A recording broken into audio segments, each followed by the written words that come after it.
Hi, in this video, we are going to deploy our image classification model that we built as an web application. So to check the model training video, you can click the video description on the bottom, or you can click the link on the top, which will talk about the training of this model. But here I'm going to purely focus on how to deploy the trained model using a web application. So let's get started. What I'm doing is I'm installing a bunch of components, and some are required, some might be optional depending on the environment you have or depending on the way you want to deploy it. Right. So I will tell you as I go through that particular step. What I'm doing is I am upgrading my IPython kernel. So the Streamlit application requires the latest IPython kernel. So I am just upgrading the IPython kernel. I have already run these steps because it takes time. So I just want to save time in this video. Then I am installing an application called Streamlit, which allows you to create web apps pretty easily, right, for data application. So I'm installing an package called Streamlit, and I am installing PyNgrok. Now PyNgrok may be completely optional. The reason I have installed PyNgrok is I want to expose my local IP address as an external IP address. So if in case if you want to try the same browser app from your mobile, you can use the external IP address and try it, or from any system or anywhere. So that's the reason I have installed PyNgrok. But if you're fine with calling the model in the locally, then you don't have to install this, right? So these three. And the next, since you're PyNgrok, so what you need to do is you need to register. Register. There's a free registration. You can go to PyNgrok and just register an ID, and then what it will do is it will assign you a token. So just get the token. If you once you go to connect to your account after you register, it will give you a token. So it is just like an they don't charge you for one external IP address. So you can just go and register if you want. You below this there will be a command, and the command will look in this format: /ngrok auth token, and there will be a token. You just have to copy paste here and run it. Right, I have already run that as well. And finally, I am kind of loading my Google Drive where I have saved the model. So my model is in Google Drive. I have just saved that particular model and brought it over here so that I can load the model for my inference. So these are the initial steps that need to be performed. Now let's go into the application, the Streamlit application. So what I'm doing here is, this is my Streamlit application. I'm telling write file score.py. So in your Jupyter notebook, I'm just instructing write this content as a file. So you can also create a file outside and then go via an IDE route. But since I am using Colab or Jupyter notebook, I'm just instructing an magic function write file. It will take this content and put it into a file called score.py. Right. So very first thing, I am importing packages like TensorFlow, NumPy, Streamlit, Pill for image processing, request to grab the images from such certain URLs, and byte.io just to convert the image into bytes. Right, these are the package I'm importing. Now Streamlit provides you function to develop web application. So there are functions like which you can use to design a text box or a slider or a text area or a title or a text. So that's what I'll be doing. So Streamlit ST, the very first thing I'm setting option to disable all the deprecation commands. Like the Streamlit application is evolving, there may be some deprecation output or warning sign it will show. I'm just disabling it because I don't want to see that in my web app. I'm setting the title of this application, the bean image classifier. So if you have seen my trained model, what I did is I have trained the model for bean images, right? So these are images of leaf which are infected or which are healthy. Right, so that's what. So I am put the title for this classifier as bean image classifier, and this will come as title in your web application. Right, so once I go to the web application, you will be able to see it. And then I am putting a text over there like provide URL of bean image for image classification. So you can go to internet, search for bean image leaves, and you can just copy paste it and give the URL in the app. So that's why I'm just putting a text over here. After that, I'm going to create some functions. So the very first function I'm creating is the load model function. So the load model function is basically what it does. It will go to the directory where my model is, and it will call tf.keras.model load model, and it will load the model and create a model object. And finally, I'm returning the model. Now on the top, I have put an decorator over here, which I'm telling like st.cache, and I'm telling allow output mutation equal to true. So what it will does do it. So whenever you are building an image classification app, you don't want your model to be loaded for each and every inference, right? So in that case, what I'm telling is like in this particular load model function, cache it. So first time when the model is loaded, it will cache it. From next time, it will just use the object. It will not load the model every time. So that's the reason I'm instructing this alone to cache the output. Right now, the next thing what I'm doing is I'm calling this particular load model function over here, and I'm assigned to a model object. Now on top, I have put a st.spinner. So because the load model, depending on the model size, might take time, so I am just kind of putting a spinner object that shows okay loading the model, just for graphics purpose, nothing more than that. So that's why I'm calling with st spinner. So it will kind of show you okay loading the model into memory, just a message over there.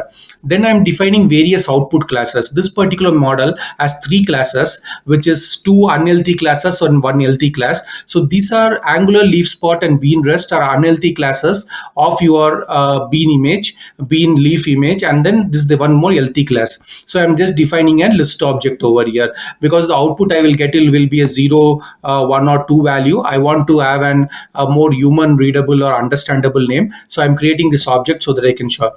Then I'm creating multiple functions. One is to scale the image. When we train the model, what we did is we scaled the image pixels to between 0 to 1 so that our model can train faster, right? I have to replicate the same thing in my deployment pipeline as well. So what I'm doing is I'm telling like scale image. I am dividing it by 255 so that my pixels are converted by 0 to 1, and I'm resizing the image to 224 by 224 because our pre-trained model that we use, mobile net model, uses requires input to be 224 by 224. So I am doing that in the scale image function.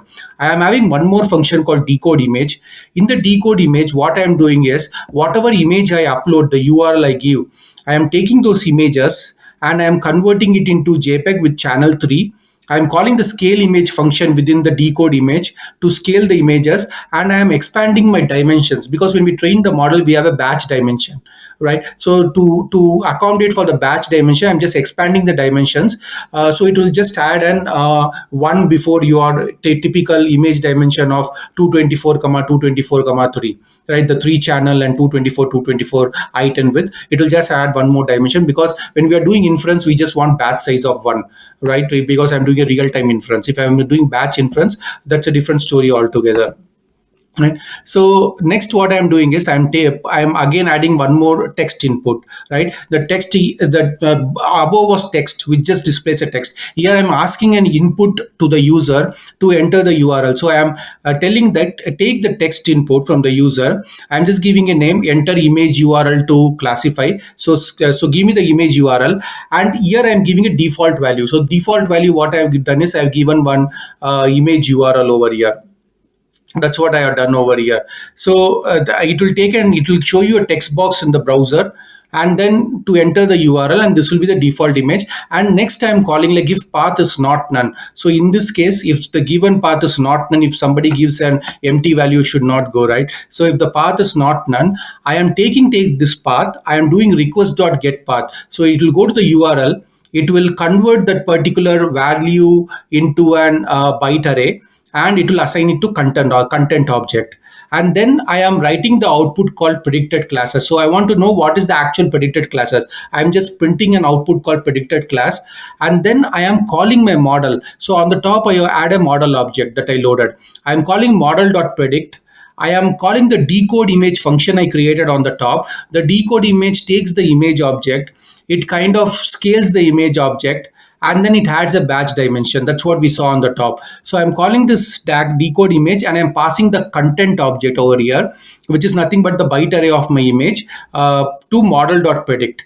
And output, I have 3 classes. So output will have like, it's a softmax function. So output will have 3 different probability score. I want to pick the class that is predicted which has the maximum probability score. So I am doing an np.argmax that will pick the index of the maximum score, and that assign it to label. And finally what I am doing is I am writing the output, the classes object which is on the top I defined basically the angular leaf spot, bean and rusty, and I am passing the predicted label class. So if the label class is predicted like the maximum probability as bean rest, it will be 1. So it will pass the 1 from classes and get the actual English value of it. That's what it does. It converts the numerical output that the output predicts, and basically gives an finally it gives an English name to it. And then I am just writing some empty space, and what I'm doing is I am just printing the output image as well. So we want to see what was the actual image and what it predicted. So here I am again opening the image, I am passing the content, converting it to bytes. I'm using the pill object. Pill will only take bytes, so that's why I'm using a byte IO. And then I'm writing st.image, so it will output an image over there, and then I'm passing this image object over there. So that's what I'm doing. So once I run it, what it's going to do is it's going to take all this object and put it into a score.py file. So let me run this, and it's telling writing into score.py file.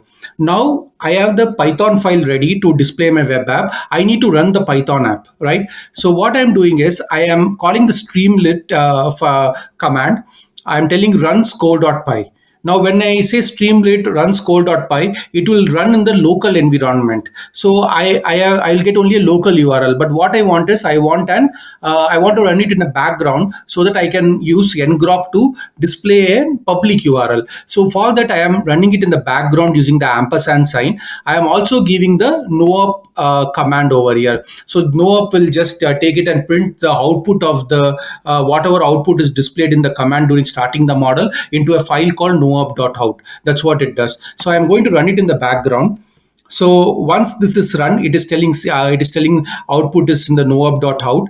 What I'm going to do is I'm going to import the pyngrok that I imported. By default, Streamlit runs in 8501 port. So what I'm telling is I'm telling it to connect to 8501 port. I'm getting an URL. This URL will be a public URL. So this I can access from anywhere. I can access from my local, I can access from my mobile device, I can access from anywhere, right? So this is the public URL I have. So let me copy this. I will also show you the finally like cat noob.out is basically will show you what happened when the program started. So I don't see any error. It is just taking the model. It is kind of putting it in the device. It has to load the model. It does everything. So in case of any error, you can go to noob.out and check if there is any error. But here I'm not seeing any error. I have a GPU device, so it is telling like there is a GPU device where the model needs to be executed. Now what I'm going to do is I'm going to take this and I'm going to copy paste the public URL. So this is the URL I have. If you see over here, it by default gave me this image because this was the default image I have given. And here it's telling me the predicted class is angular leaf spot, and this is the image.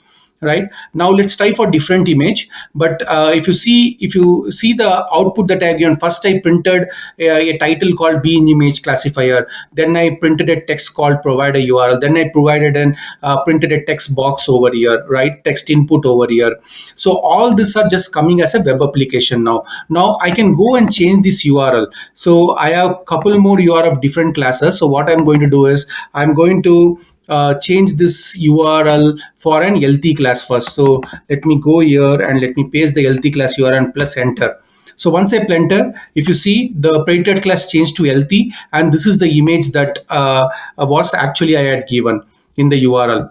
You can also in Streamlit give an upload button. So if once user clicks the upload, they can upload an image, or you can customize it to per your need. Let me take one more class, which is the third class that we have, that is bean rest. So what I'm going to do is I'm going to change this into the bean rest URL. I'm going to press enter, and if you see over here, this is the bean rest image that I have, and basically here it is predicted bean rest. So Streamlit provides a pretty easy interface to develop web application.